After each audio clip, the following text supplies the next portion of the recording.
Bonjour à tous et à toutes, j'espère que vous allez bien.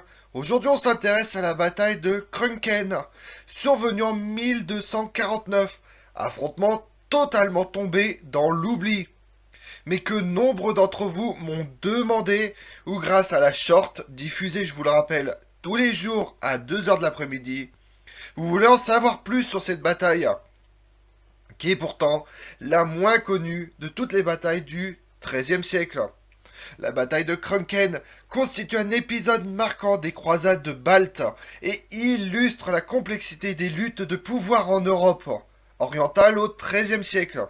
Cet affrontement oppose alors l'ordre teutonique, acteur majeur de la christianisation et de la colonisation militaire dans la région, à une coalition de tribus prussiennes païennes. L'analyse de cette bataille permet de mieux comprendre les dynamiques politiques, religieuses et militaires de l'époque, ainsi que les répercussions durables sur l'équilibre régional. Vous voulez savoir plus sur la bataille de Krunken? Venez avec moi. Au début du XIIIe siècle, l'Europe centrale et orientale est le théâtre de profondes transformations. Les ordres religieux militaires, notamment l'ordre teutonique, sont investis d'une double mission: défendre la chrétienté et étendre l'influence occidentale sur des terres encore largement païennes. La Prusse, région peuplée de tribus baltes, résiste farouchement à la christianisation et à la domination étrangère. En 1230, l'ordre teutonique obtient du pape et de l'empereur le droit de mener une croisade en Prusse, amorçant ainsi une série de campagnes militaires visant à soumettre la région. À la veille de la bataille de Krunken, la situation est tendue. Les Prussiens multiplient les révoltes, tandis que les chevaliers teutoniques cherchent à consolider leur emprise territoriale. L'ordre des chevaliers teutoniques, fondé à la fin du XIIe siècle, s'est imposé comme une puissance militaire et religieuse de premier plan.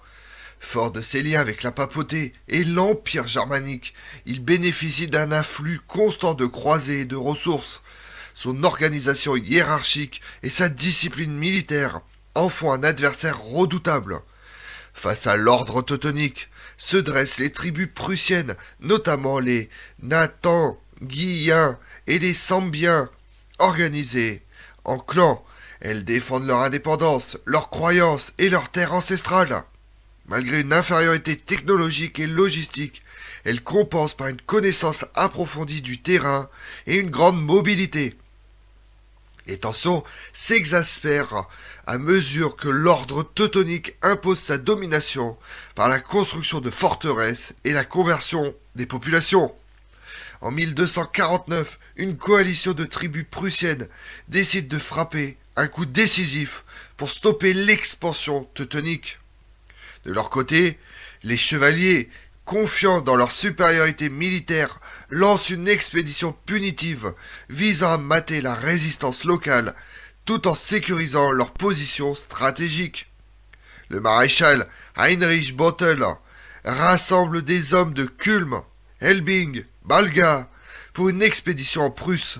Il pénètre en territoire nathangien et pille la région. Sur le chemin du retour, ils furent attaqués par une armée nathangienne. Les chevaliers se replient sur le village voisin de Krunken, au sud de Kreutzburg, où les Prussiens hésitent à attaquer.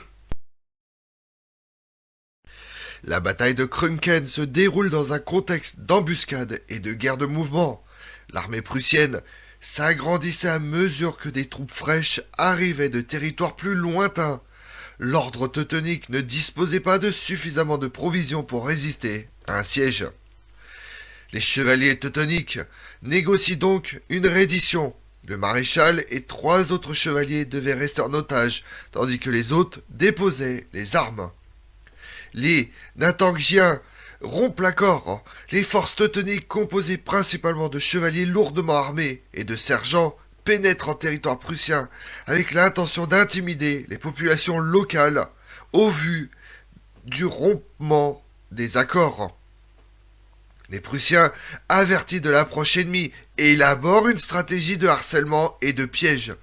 La confrontation majeure a lieu près du village de Krunken, où les chevaliers sont encerclés, puis attaqués de manière coordonnée.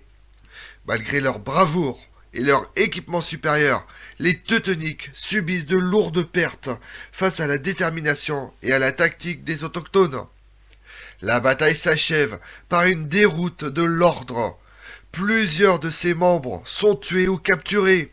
Certains chevaliers furent exécutés lors de cérémonies religieuses ou torturés à mort. La tête tranchée de Johann Wyss, commandant de Balga, fut exhibée de façon provocante au bout d'une lance. D'autres furent rachetés ou échangés, dont le maréchal Bottel, qui s'est rendu dès le début pour tenter de faire amende honorable et de faire accepter la reddition des chevaliers teutoniques. La défaite de Krunken porte un coup sévère à l'ordre teutonique. En termes de pertes humaines, elle fut la quatrième plus grande défaite des chevaliers au XIIIe siècle. Les pertes humaines sont importantes, notamment parmi les officiers et les chevaliers expérimentés.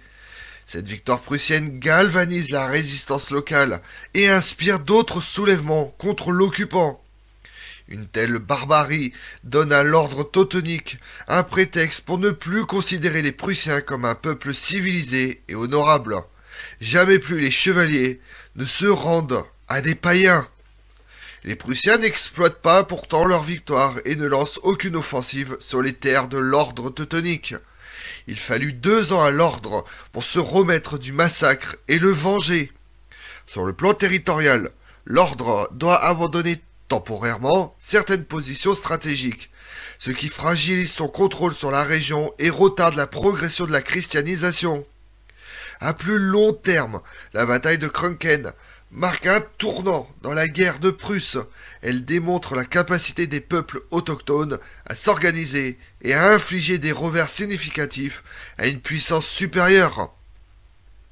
L'ordre teutonique, bien qu'affaibli, tire les leçons de cet échec en adaptant ses tactiques et en renforçant ses fortifications.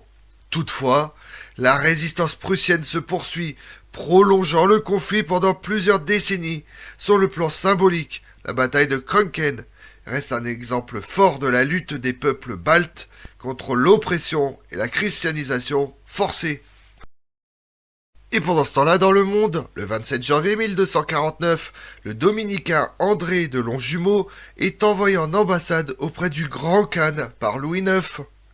Le 28 mars, c'est la prise de Faro. Afonso III rejette les morts hors du Portugal. Le 5 juin 1249, la 7e croisade s'empare de Damiette, désertée, après avoir repoussé les offres du sultan Ayoubide, qui propose de rendre Jérusalem, Ascalon et la Galilée orientale. En échange de leur départ, les croisés marchent vers le Caire, réussissent à passer sur les rives du Nil, à Mansoura, au prix de durs combats. Sachant ce qui va se passer après, Louis IX aurait dû accepter de reprendre Jérusalem, Ascalon et Galilée au lieu de marcher sur le Caire. Comme on l'a vu, la bataille de Krunken en 1249 s'inscrit dans le vaste cadre des croisades baltes et illustre les enjeux complexes de la rencontre entre l'Occident chrétien et les sociétés baltes païennes.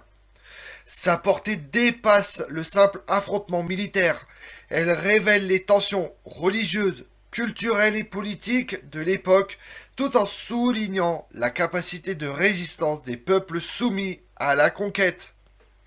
L'analyse de cet événement contribue à une meilleure compréhension des dynamiques médiévales en Europe orientale et de l'évolution de l'ordre teutonique dans sa quête de domination régionale.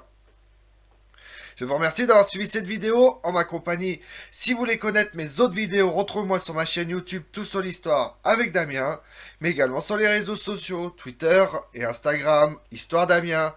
Et pensez à liker, commenter et vous abonner. Je vous remercie à tous.